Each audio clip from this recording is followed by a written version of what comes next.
There's a piece of breaking news now. Donald Trump has shared the first image, the first visual of President Maduro after his arrest, after his custody. Remember that he was flown out of Venezuela, and this was after his extraction from Venezuelan soil. He was brought to the United States of America. President Trump has now shared the first image of President Maduro since his arrest.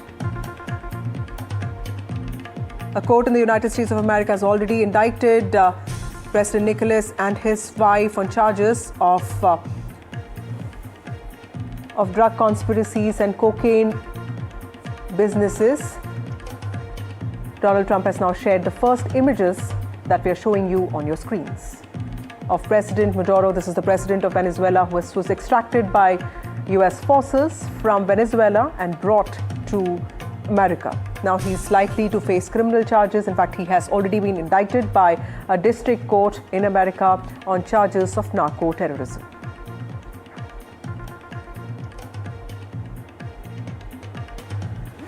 My colleague Disha joins us with more details on this. Disha, help us understand the significance of this image. What can you gather from this visual of President Nicolas Maduro in the custody of US forces and this photo being released by President Trump himself? Right, Vasudha. So we're yet to hear from President Trump. It's almost half an hour since the time that when he was supposed to speak. And now we're clearly understanding why, because he's chosen the perfect time to share the first visual of Venezuelan President Nicolas Maduro.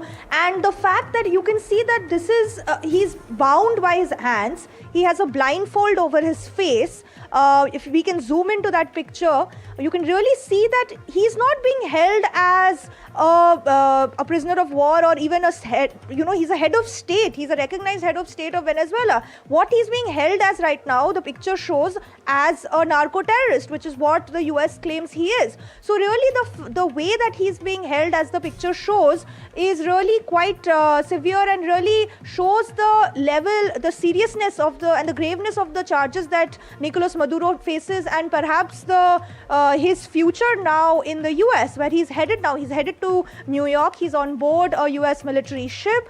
And really, there were a lot of visuals of Maduro going around the internet of his arrest. But this is the first verified visual that the US president chose to share himself on Truth Social of Venezuelan President Maduro, with his hands bound, a blindfold over his face, really as a criminal, as what the US claims he is. So quite a severe picture, and one of the first visuals to see, to be shared of Venezuelan President Maduro. Right.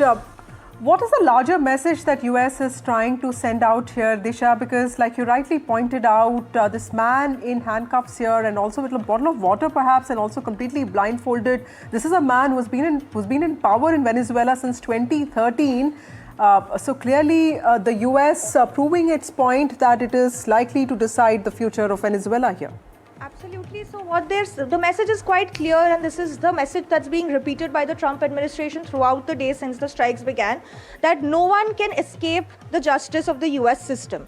The fact that Maduro had been indicted in 2019, and now 5 years later he has been arrested. There was an arrest warrant against him, also of a $50 million bounty. And now he's being arrested and taken to the US to face the wrath of the US justice system, as Pam Bondi, I beg your pardon, also said, the Attorney General of the US, that Maduro now will face justice in the US. Department of Justice has also released a 25-page indictment where he faces narco-terrorism charges, charges of possessing weapons which are a threat to the national security of US. So really, with this visual, we can very clearly see the condition of how Maduro is being taken to New York and what really lies ahead for him in US custody. Explain to us, how are countries like Cuba and Colombia going to look at this? Because this is a clear message by the US, is that it's not good to have the US as an enemy, isn't it? So what is the larger message that Donald Trump is trying to drive at to especially countries like Cuba and Colombia?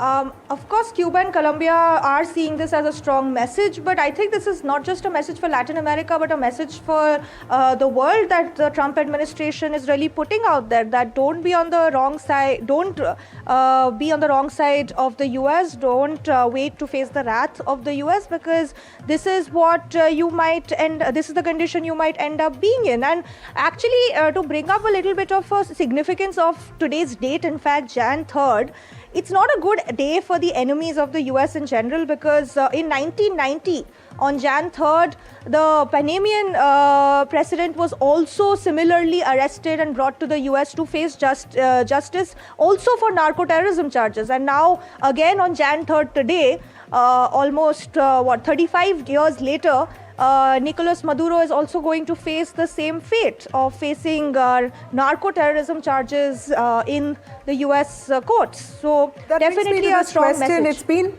almost 30 years that America did something like this in Latin America.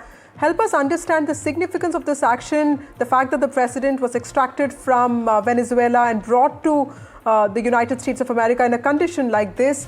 What made America take this a step, and what's the larger message that it's trying to drive to the world? Right. So the US and the tensions between US and Venezuela have been ongoing for quite some time.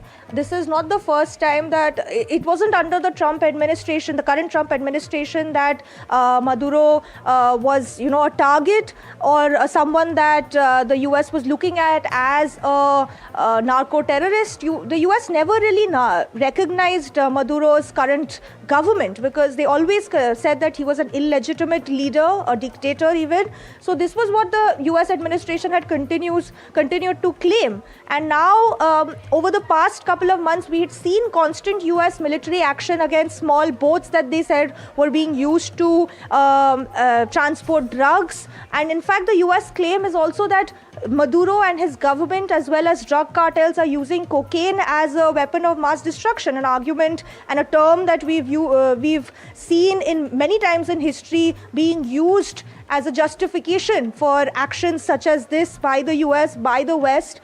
And now, in terms of reactions that are coming in and how the world is really seeing this, there are mixed reactions. From Europe, some are condemning the military actions, like France, saying that this kind of action is completely illegal under international law, while also calling out Maduro as a dictator.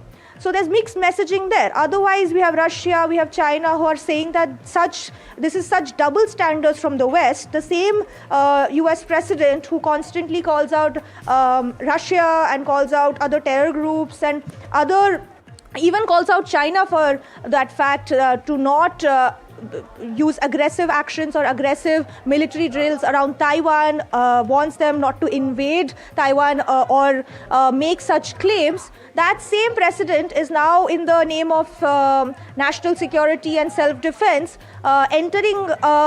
sending troops and forces into a country and arresting their sovereign leader, despite the fact that US doesn't claim. Right.